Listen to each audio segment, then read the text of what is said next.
વિદ્યાર્થી મિત્રો, આજનો મુદ્દો છે ચેપ્ટર નંબર 8 કુદરતી સંસાધનો ભાગ 6 જમીન નિર્માણ. પ્રશ્ન છે એમાંથી જમીન નિર્માણની પ્રક્રિયા જણાવો. 2 ગુણનો પ્રશ્ન છે. પ્રશ્ન એમ પૂછાય કે જમીન નિર્માણની પ્રક્રિયા જણાવી અને જમીનના પ્રકારો શેના આધારે પાડવામાં આવે છે. તો 3 ગુણનો પ્રશ્ન થઈ જાય. જોઈ લઈએ આપણે એમનો જવાબ શું છે કે જમીનનો જે પૃથ્વી ઉપર આપણે રહીએ છીએ, જે પૃથ્વી ઉપર સજીવ સૃષ્ટિ રહે છે, તો એમનું નિર્માણ કેવી રીતે થયું એ એક મનુષ્ય તરીકે જાણવું આપણે ખૂબ જરૂરી બની જાય છે. જમીન એટલે ભૂસપાટીનું ઉપલું પડ જેમાં વનસ્પતિ ઉગે છે તેને જમીન કહેવામાં આવે છે. જમીન એટલે જેના ઉપર આપણે રહીએ છીએ, જેના ઉપર વનસ્પતિ ઉગે છે, જેના ઉપર તમામ સજીવ સૃષ્ટિ રહે છે, એવું ભૂસપાટીનું ઉપલું પડ જેને આપણે જમીન કહીએ છીએ. તે પૃથ્વીના પોપડા પરના અનેકવિધ કણોથી બનેલું પાતળું પડ છે. એટલે કે આ જે માટીનું આખું પડ તૈયાર થયેલું છે, પૃથ્વીનો ઉપરનો પોપડો તૈયાર થયેલો છે, એ માટીનો તૈયાર થયેલો છે. તો એ માટી છે અનેકવિધ કણોનું બનેલું છે. એટલે કે એ પાતળું પડ જે છે એ આશરે 64 થી 100 કિલોમીટર જેટલું બનેલું હોય છે, એટલી જાડાઈ હોય છે. પણ એ સફરજનની વિશ્વ લેવલે આપણે ગણીએ તો એ પડ જે સફરજનની છાલ જેટલી પાતળી હોય એટલી એ પૃથ્વી ઉપર આ જમીનનું જે પડ છે એ એટલું પાતળું હોય છે. એટલે એ પૃથ્વીની આંક પ્રમાણે ગણીએ તો એ સફરજનની છાલ જેટલું પાતળું ગણાય છે, જે 64 થી આશરે 100 કિલોમીટર જેટલું પાતળું પડ હોય છે. જે અનેકવિધ કણો એટલે કે માટીના અનેકવિધ કણોનું બનેલું હોય છે. તેમાં ખનિજો, ભેજ, વ્યુમસ, હવા, સેન્દ્રિય તત્વ વગેરે હોય છે.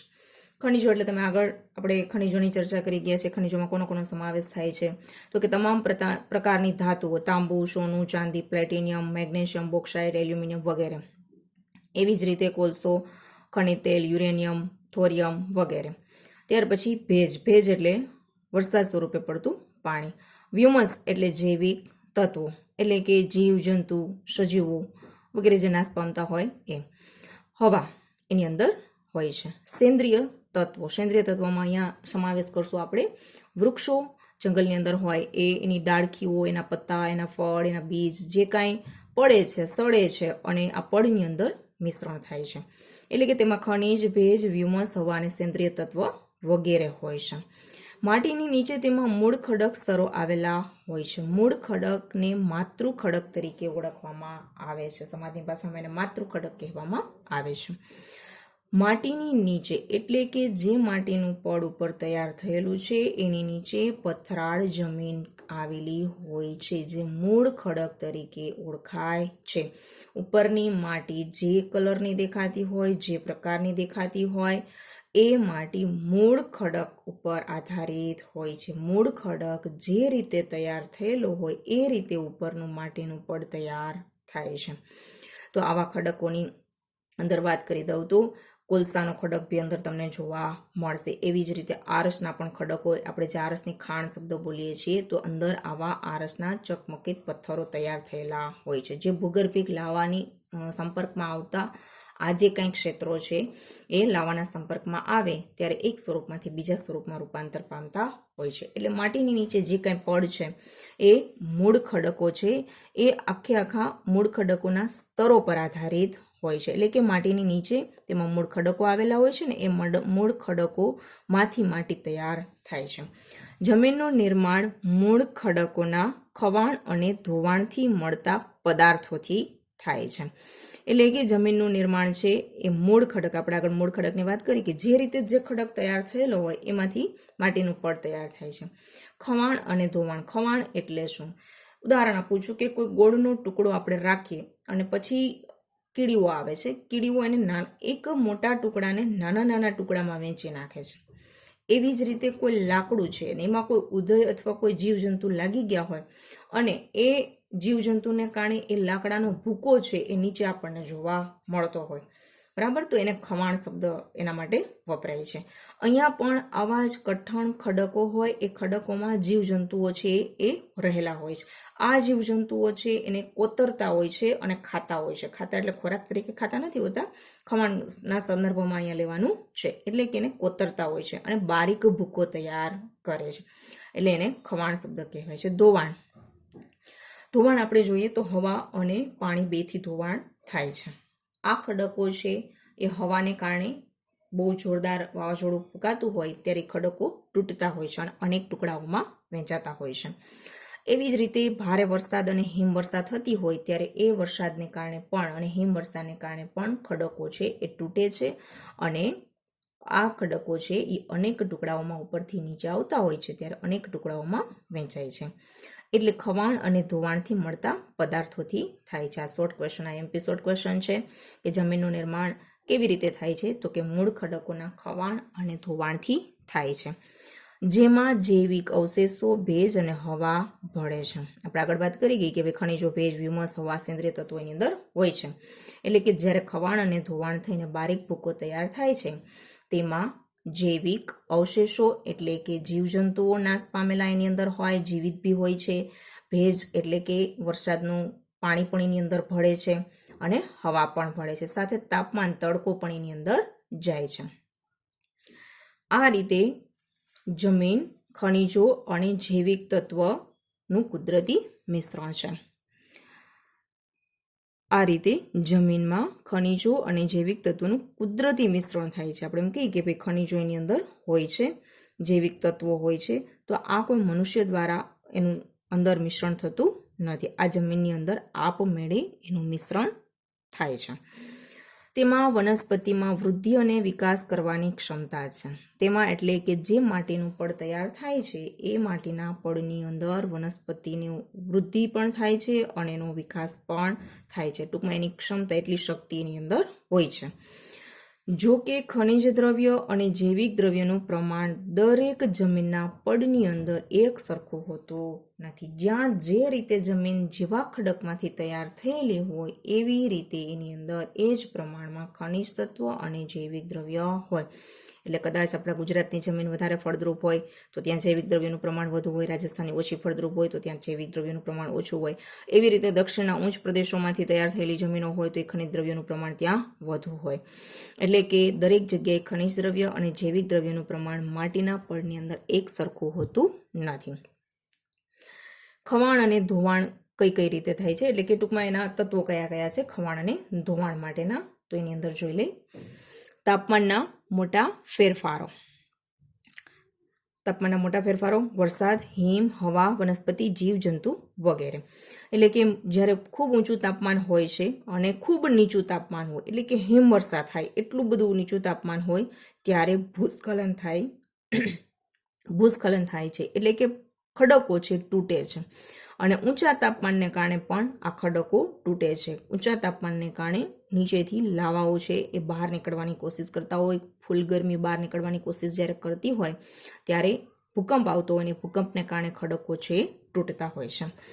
એ જ રીતે વધારે વરસાદ, પછી હિમ પડે ત્યારે પણ આ ખડકો તૂટે છે. વધારે વાવાઝોડું ફૂંકાય ત્યારે બી આ ખડકો તૂટતા હોય છે. વનસ્પતિ એટલે કે આ ખડકોની અંદર કોઈ વનસ્પતિ ઉગેલી હોય તો એના મૂળિયા ચારે તરફ ફેલાય છે અને ફેલાય છે ત્યારે એ પથ્થરને તોડે છે. એવી જ રીતે જીવજંતુ, એ અમે આગળ વાત કરી, તમને ગોળનું જે ઉદાહરણ આપ્યું એ, કે જીવજંતુ એને તોડે છે એટલે કે એ ખડકોને ખાય છે અને બારીક ભૂકો તૈયાર કરે છે. ત્યાર પછી જમીન નિર્માણમાં આબોહવાની ગાઢ અને વ્યાપક અસર જોવા મળે છે. હવે short question, IMP short question છે.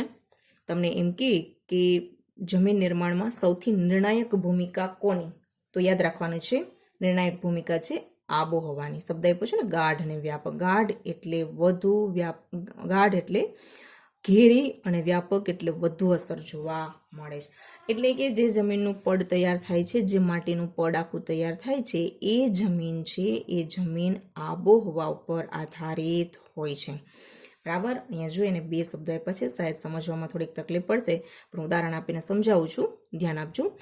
એક જ આબોહવાવાળા પ્રદેશમાં વિભિન્ન પ્રકારના ખડકમાંથી બનતી જમીન એક જ પ્રકારની હોય છે. જો શબ્દ શું કીધું છે, એક જ આબોહવા, એટલે આબોહવા સરખી છે પણ ખડકો કેવા છે, એના મૂળ ખડકો છે એ અલગ અલગ જોવા મળે છે. બરાબર.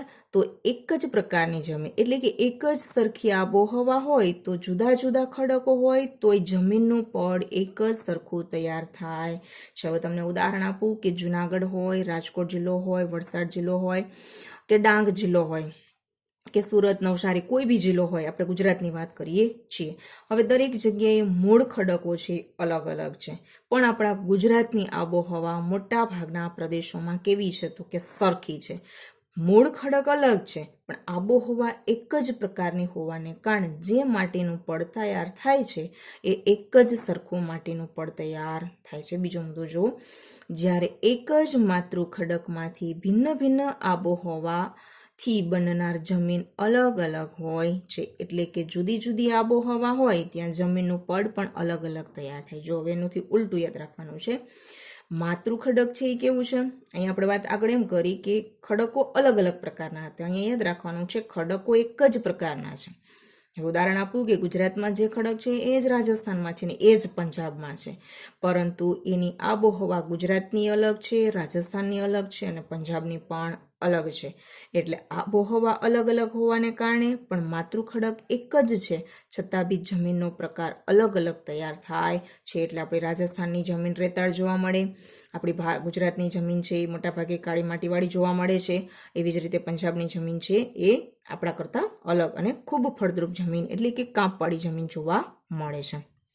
ફરી એકવાર, ખડક એક જ છે પરંતુ આબોહવા અલગ છે. આબોહવા અલગ એટલે જમીનના અલગ અલગ પ્રકારની જમીન તૈયાર થાય છે. અહીં યાદ રાખવાનું છે, આબોહવા એક જ, ખડક અલગ અલગ હોય તો જમીન એક જ પ્રકારની તૈયાર થાય. જ્યારે આબોહવા અલગ તો જમીન બી અલગ અલગ પ્રકારની તૈયાર થાય છે. અહીંયા જમીન નિર્માણની પ્રક્રિયાનો મુદ્દો છે એ પૂર્ણ થાય છે. ત્યાર પછી આવે છે જમીન. ટેક્સ્ટ બુકનો મુદ્દો છે જમીન. પ્રશ્ન છે, જમીન એટલે શું અથવા તો જમીનની સંકલ્પના જણાવો. 2 ગુણનો પ્રશ્ન છે. આગળના મુદ્દામાં આપણે જે સમજૂતી આપી છે તેમાં મોટાભાગના મુદ્દા આવી ગયા છે. જોઈ લઈ. જમીન એટલે સેન્દ્રિય પદાર્થ યુક્ત ઝીણા કણો વાળો પોચો ખડક પદાર્થ છે. જમીન એક પદાર્થ છે પણ કેવો છે, સેન્દ્રિય પદાર્થ યુક્ત. સેન્દ્રિય પદાર્થની આગળ વાત કરી દીધી કે વનસ્પતિ, પશુઓના મળમૂત્ર, વનસ્પતિના પત્તા, ડાળખા, વૃક્ષો નાશ પામતા હોય, પછી તેના લાકડું હોય, ફળ ફૂલ વગેરે હોય, બરાબર. પશુઓના મળમૂત્ર, છાણ વગેરેની વાત કરું છું. આ બધું છે એને આપણે સેન્દ્રિય ખાતરના સંદર્ભમાં આપણે એનો જે શબ્દ વાપરીએ છીએ એ છે સેન્દ્રિય ખાતર. તો એ સેન્દ્રિય પદાર્થો છે એ જમીનની અંદર ભળેલા હોય છે. એ સેન્દ્રિય પદાર્થ વાળો ઝીણા કણોવાળો જે ખડક છે એને જમીન તરીકે ઓળખવામાં આવે છે. અથવા ભૂપૃષ્ઠ પરના માતૃ ખડક અને વનસ્પતિ દ્રવ્યોના મિશ્રણથી બનતા અસંગઠિત પદાર્થોનું પડ કે સપાટી. ભૂસપાટી પરના માતૃ ખડક એટલે કે જે આપણે આગળ માતૃ ખડકની વાત કરી ગયા કે ખડકોનું ખવાણ અને ધોવાણ થાય છે, એ ખડકો અને વનસ્પતિ દ્રવ્યોના મિશ્રણ એટલે કે સેન્દ્રિય પદાર્થ. આ વનસ્પતિ દ્રવ્યોના મિશ્રણથી બનતા અસંગઠિત એટલે માટીના કણોને આપણે ક્યારેય ગણી શકતા નથી, લાઈનમાં ગોઠવી શકતા નથી. એટલે શબ્દ વપરાયેલો છે અસંગઠિત પદાર્થોનું પડ કે સપાટી. તો એને શું કહેવામાં આવે છે, જમીન તરીકે ઓળખવામાં આવે છે. મૂળ ખડકોને ઘસારણ અને ધોવાણના પરિબળો તોડી તેનો બારીક ભૂકો બનાવે છે. આ ભૂકો કે ચૂર્ણમાં વનસ્પતિ જીવજંતુઓનું વિઘટન કે સડવાથી બનેલ સેન્દ્રિય તત્વ તેમાં ઉમેરાય છે. આ સેન્દ્રિય તત્વ વનસ્પતિના વિકાસમાં મહત્વની ભૂમિકા ભજવે છે. એટલે કે આગળ આપણે વાત કરીએ મુજબ મૂળ ખડકોનું ઘસારણ થાય, ઘસાય છે એટલે કે ખવાણ થાય છે અને ધોવાણ થાય છે એટલે એ મૂળ ખડક તૂટે છે અને એનો ભૂકો તૈયાર થાય છે. એ બારીક ભૂકો કે ચૂર્ણની અંદર વનસ્પતિ એટલે કે સેન્દ્રિય તત્વ અને જીવજંતુઓ એટલે કે પશુ પક્ષીઓ અને જીવજંતુઓ જે મૃત્યુ પામેલા હોય એનું વિઘટન એટલે બધું ભેગું થાય છે અને એક પ્રક્રિયા થાય છે અને એક પ્રક્રિયા વિઘટન તરીકે ઓળખાય છે. બધું સડે છે, શબ્દ વાપર્યો છે સડે છે એટલે કે એમાં હવા ભળે છે, પાણી ભેજ ભળે છે. આ બધી વસ્તુની અંદર માટીના ચૂર્ણની અંદર એટલે કે માટીના કણોની અંદર વનસ્પતિ જીવજંતુઓ આ બધું ભળે છે. એની અંદર હવા અને ભેજ પણ ભળે છે, સાથે તડકો પણ એની અંદર પડે છે. અને એ બધી પ્રક્રિયાથી જે વિઘટન થાય, જે સડવાની પ્રક્રિયા થાય છે, બરાબર, અને એ સડવાથી જે સેન્દ્રિય તત્વો છે એ તૈયાર થાય છે, એ માટીના પડમાં ઉમેરાય છે. જેમ સેન્દ્રિય તત્વોનું પ્રમાણ વધુ હોય એમ માટી છે વધારે ફળદ્રુપ હોય છે. એટલે કે આ સેન્દ્રિય તત્વો વનસ્પતિના વિકાસમાં મહત્વની ભૂમિકા ભજવે છે. આમ વનસ્પતિના વૃદ્ધિ અને વિકાસમાં મહત્વની ભૂમિકા ભજવે છે. અહીંયા આ પ્રશ્ન પૂર્ણ થાય છે. ત્યાર પછીનો મુદ્દો છે જમીનના પ્રકારો શેના આધારે પાડવામાં આવે છે. 2 ગુણની અંદર અથવા તો 1 ગુણની અંદર પૂછાઈ શકે તેવો પ્રશ્ન. તો જમીનના પ્રકારો રંગના આધારે, આબોહવાના આધારે, માતૃખડકોના આધારે, કણ રચનાના આધારે અને ફળદ્રુપતાના આધારે પાડવામાં આવે છે. તેમાં આપણે રંગની વાત કરીએ તો રાતી જમીન, કાળી જમીન, પેડી જમીન. કાળી જમીન એટલે આપણે ખબર છે કે ગુજરાતના મોટાભાગના વિસ્તારમાં જોવા મળે છે. પીળી એટલે મુલતાની માટી જેનો આપણે ઉપયોગ કરીએ છીએ એ. અને રાતી જમીન કે જે લાવાના ખડકોમાંથી તૈયાર થાય છે. મોટાભાગના લાવાના ખડકોના ઉચ્ચ પ્રદેશવાળા વિસ્તારની અંદર એટલે કે દક્ષિણ ભાગના વિસ્તારોની અંદર, છત્તીસગઢ અને ઝારખંડ જેવા વિસ્તારોની અંદર આ પ્રકારની જમીન જોવા મળે છે. ત્યાર પછી આબોહવા. તો આગળ આપણે આબોહવાની વાત કરી ગયા કે જમીનના જે અલગ અલગ પ્રકારો જોવા મળે છે તેમાં સૌથી મહત્વની ભૂમિકા છે આબોહવાની. તો રાજસ્થાન છે ત્યાં અલગ પ્રકારની આબોહવા જોવા મળે છે. દક્ષિણ ભારતની અંદર અલગ પ્રકારની આબોહવા જોવા મળે છે. રાજસ્થાનમાં રેતાળ જમીન જોવા મળે છે, જ્યારે દક્ષિણ ભારતની અંદર ઉચ્ચ પ્રદેશોમાંથી તૈયાર થયેલી ખનિજોવાળી જમીન જોવા મળે છે. એવી જ રીતે માતૃખડકો એટલે મૂળ ખડકો જે રીતે તૈયાર થયેલા હોય તો જમીનનો ઉપરનું પડ પણ એવું જ તૈયાર થાય છે. તો મૂળ ખડકોની વાત પણ આગળ આપણે સમજાવી દીધી છે. અને ત્યાર પછી ઉદાહરણ આપ્યું છે કે લાવાથી બનતા ખડકો. તો લાવાથી બનતા ખડકોની અંદર ખનિજોનું પ્રમાણ વધુ હોય છે, પરંતુ આ જમીન છે એ ફળદ્રુપતાની દ્રષ્ટિએ જોઈએ તો અમુક જગ્યાએ સારી હોય છે, અમુક જગ્યાએ એટલી બધી ફળદ્રુપ હોતી નથી. એવી જ રીતે કણ રચના. કણ એટલે માટીના કણો જે આપણા હાથમાં લઈએ અને જે જાડા પણ હોય અને ઝીણા પણ હોય છે. તો મોટાભાગની રેતાળ જમીન જુઓ તો એ ચીકણી અને કાળી માટી કરતાં જાડી હોય છે, એટલે કે એના માટીના કણો છે થોડાક જાડા ને મોટા હોય છે. આમ છેલ્લો મુદ્દો છે ફળદ્રુપતા એટલે જમીનમાં ઓછી ફળદ્રુપ અને વધુ ફળદ્રુપ. એમ આપણે 2 પ્રકાર પાડી શકીએ. વધુ ફળદ્રુપ જમીન કે જેમાં સેન્દ્રિય તત્વોનું પ્રમાણ અને ખનિજ તત્વોનું પ્રમાણ, જૈવિક તત્વોનું પ્રમાણ છે એ સારા એવા પ્રમાણમાં હોય એને વધુ ફળદ્રુપ જમીન તરીકે ઓળખવામાં આવે છે. જેમાં વનસ્પતિ છે વધારે સારા પ્રમાણમાં સારી રીતે ઉગે છે અને ઉત્પાદન પણ વધુ થાય છે. તો તમને ઉદાહરણ આપું કે પંજાબની જમીન છે કામપાળી છે, સારી છે. પછી ઉત્તર પ્રદેશનો પશ્ચિમ ભાગ છે એ પણ ફળદ્રુપતાની દ્રષ્ટિએ ખૂબ સારો છે. આંધ્રનો પ્રદેશ છે તો આંધ્રપ્રદેશમાં પણ જમીન સારી એવી ફળદ્રુપ છે. એવી જ રીતે ઓછી ફળદ્રુપ કે જ્યાં જૈવિક તત્વો, ખનિજો અને સેન્દ્રિય તત્વોનું પ્રમાણ ઓછું હોય એને ઓછી ફળદ્રુપ જમીન કે જ્યાં આપણે સારામાં સારું ખાતર વાવીએ તો પણ આ જમીન ઓછી ઉપજાઉ હોવાને કારણે ઉત્પાદન ઓછું થાય છે. અહીંયા આપણો મુદ્દો પૂર્ણ થાય છે. જો આપને આ વિડીયો પસંદ આવ્યો હોય તો લાઈક કરો, શેર કરો, સબસ્ક્રાઈબ કરો. Thank you.